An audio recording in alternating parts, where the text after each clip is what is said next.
மகளே, நீ ஏன் கலங்குகிறாய்? மகனே, ஏன் நீ கலங்குகிறாய்? உனக்கு இருக்கிற பிரச்சனைகளை கண்டு வியாகுலப்படுகிறாயா?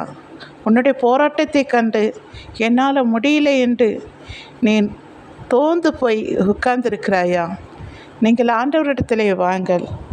நீங்கள் ஒன்றுக்கும் கவலைப்படாமல் எல்லாவற்றையும் குறித்து உங்கள் விண்ணப்பங்களை சோத்திரத்தோடு கூட ஜெபத்தினாலும் வேண்டியதினாலும் தேவனுக்கு தெரியப்படுத்துங்கள் என்று பிலிப்பியர் 4ஆம் அதிகாரத்திலே 6ஆம் வசனத்திலே சொல்லப்பட்டிருக்கிறது.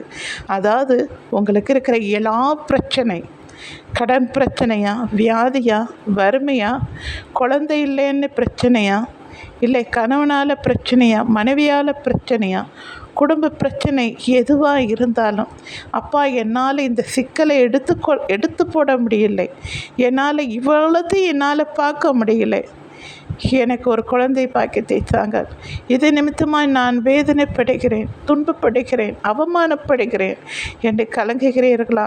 இந்த குடிகார கணவரை வைத்துக்கொண்டு, திருந்தாத கணவனை வைத்துக்கொண்டு நான் படுகிற வறுமை, நான் உறவினர்கிட்ட படுகிற அவமானம், என் பிள்ளைகள் பசியாக இருக்கிற அந்த வேதனை என்னால் தாங்க முடியவில்லை, அப்பா இவரை மாற்றித்தாருங்கள் என்று உங்கள் கஷ்டங்கள் எல்லாவற்றையும் ஆண்டவர் கையில் ஒப்பு கொடுங்கள்.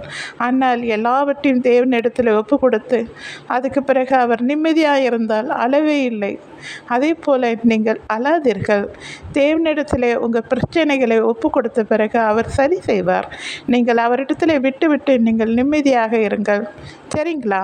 ஆண்டவர் நிச்சயம் மாற்ற வல்லவராக இருக்கிறார். உங்கள் எல்லா பிரச்சனைகளையும் விண்ணப்பங்களை தேவனோடு சொல்லுங்கள். ஜெபத்தினால ஆண்டவர்கிட்ட எல்லாவற்றையும் சொல்லுங்கள். உங்கள் அப்பா கிட்ட, உங்கள் அம்மா கிட்ட, நண்பன்கிட்ட, யாருக்கிட்ட நீங்கள் உரிமையோடு சொல்லுவீங்க. அதே போல் தேவனிடத்தில், என் தேவனே ஏசப்பா எனக்கு இரங்குங்கள், என்னால் சரி பண்ண முடியவில்லை, நீங்கள் ஒருத்தரே சரி பண்ண முடியும் என்று ஆண்டவர்கிட்ட ஒப்பு கொடுங்கள். நீங்கள் கலங்காதீர்கள். சரிங்களா? தேங்க்யூ.